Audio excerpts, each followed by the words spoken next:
So I watched One Piece live action season 2 and I liked it even more than the first season. But I noticed some very strange phenomenon surrounding this season of Netflix's One Piece live action.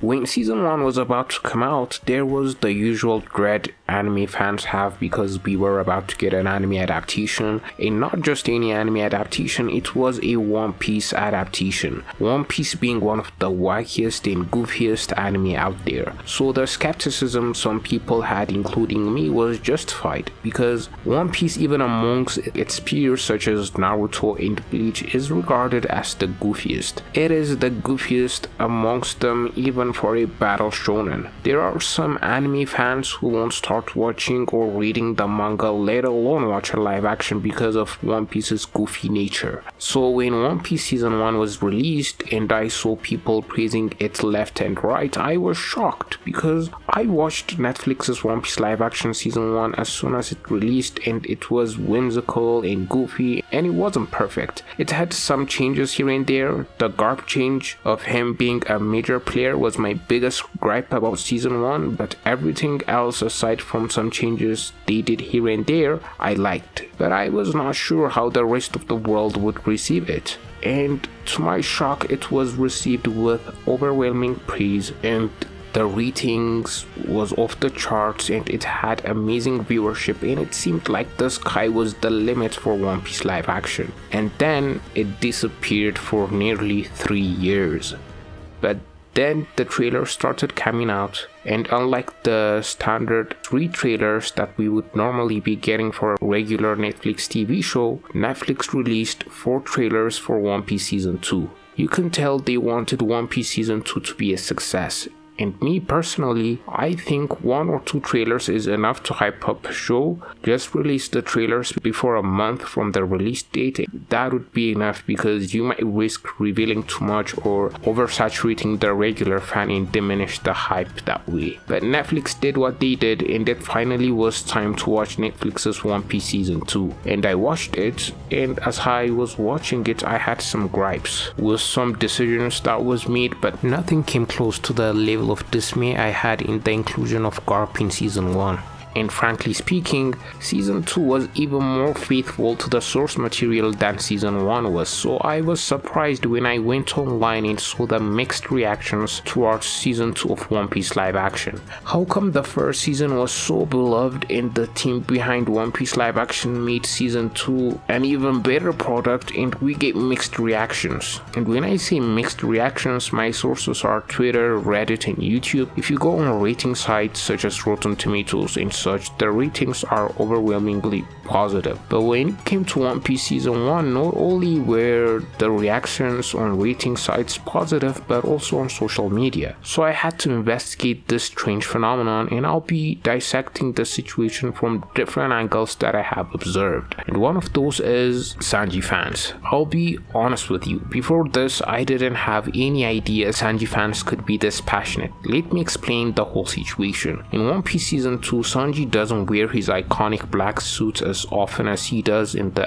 anime, and that is mainly due to the live action team deciding to have the Straw Hats wear new outfits each time they visit a new island. And I'll be honest with you, Sanji fans were making it seem like the people behind the live action hate Sanji for whatever reason, so they are doing this to him. But when it comes to outfits, not only Sanji but all of the Straw Hats outfits changed, so I don't think that's constructive criticism. Also, Sanji fans are mad that he doesn't smoke as much as he does in the anime and manga. To be honest with you, that doesn't bother me as much, but the one thing I'll give Sanji fans is that they are justified in disliking Sanji being nerfed when it came to his fight against the Unluckies and his lines in the manga, such as when he tells Chopper that Luffy is a monster too. That line being given to Luffy instead in the part where he tells Nami about his mom, the part where he tells Nami about his mom was a change that didn't bother me, but I am not a fan of the revealing things earlier that the live action is doing. And that leads me straight into my second point, the early foreshadowing. Netflix's One Piece Season 2 is trying to foreshadow events way earlier than the manga did. I have no problems with most of them, but one that really bothered me was Roger having a son being revealed. A lot of people are arguing that there is no problem with the changes the live action is making, but messing with plot points of long-form stories could be a slippery slope. It could have a knock-on effect of ruining other plot lines. They put the Roger Garp scene where Roger tells Garp that he has a son in Locktown, but at this point Roger doesn't know if the child will be a boy or a girl, which means in OPLA, for this scene to make sense, Roger must have witnessed Ace's birth. So they need to make another change for this change to make sense. You see what I'm saying? It also takes away from the emotional Ace's mom scene where she tells Garp that Roger told her to name the kid Anne if it was a girl and Ace if it was a boy, and that just makes me hope they just faithfully adapt rather than foreshadow things earlier, because as I said, it could have a knock-on effect that forces you to make another change for the first change that was made to make sense. And I know Oda is supervising everything and that he is heavily involved, but Oda is human as well. He is a mangaka, which is one of the most grueling jobs a person could have, and he is also supervising this adaptation, so some things are going to slip past him. This is one of the gripes I actually agree with that people were expressing online. Another one that I actually found very fascinating was the gripes people had with the race swaps, and that came mainly in the form of Vivi's race swap. There were people saying that Vivi should have been played by an Arab actress because Alabasta is inspired by Arabia, and there are a section of the One Piece fans that are very pissed about it. And I agree with this One Piece fans that have this sentiment, because in the One Piece world, certain groups of people are inspired by people from our real world, such as the Shandians being inspired by Native Americans, or Wano being inspired by feudal Japan. So in Alabasta's case, since it was inspired by Arabia, it would have been more accurate to cast an Arab actress for Vivi. But there is another side to this argument that I completely disagree with. There are people who are normies or even bona fide One Piece fans who say Vivi and many other characters should be white because that's how many, if not all, the human characters in One Piece look like. But here's what these people don't realize: almost every anime caricature look like white people in almost every anime, but when in reality they are Japanese people. Why do Japanese artists draw Japanese people like white people?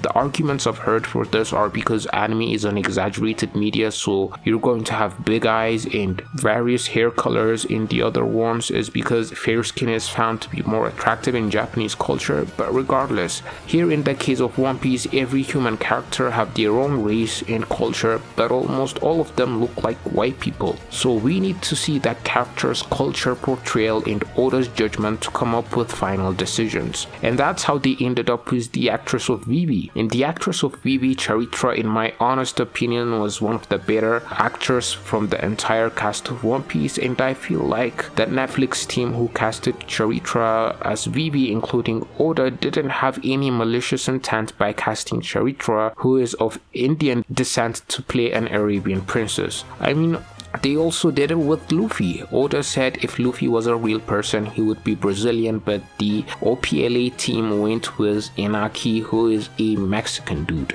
I feel like when OPLA team do this, it's because they are trying to find a balance between acting prowess and ethnic accuracy, and that's how they ended up with Inaki as Luffy and Charitra as Vivi. And sometimes they strike gold and get it completely right, like with Robin, who Oda said would be Russian in real life, and they casted an actual Russian woman to play Robin because they saw that not only is her ethnicity accurate to Robin's, but Lera Abava, the actress actress who plays Robin has also the acting capability. So yeah, that's my whole opinion when it comes to the race swap argument. So overall, One Piece Season 2 was not as well received as Season 1 was, despite it being, in my honest opinion, better than Season 1. But this seems to be the case for not only One Piece but other high fantasy streaming shows, such as Wednesday, which not only was regarded a worse season than Season 1 was, but it also lost 50% of its viewership. You've also got the Percy Jackson TV show, which lost a significant number of its viewership in Season 2. So in that regard, the case of One Piece live action Season 2 is not that different, because it also lost like 34% of its viewership, despite it being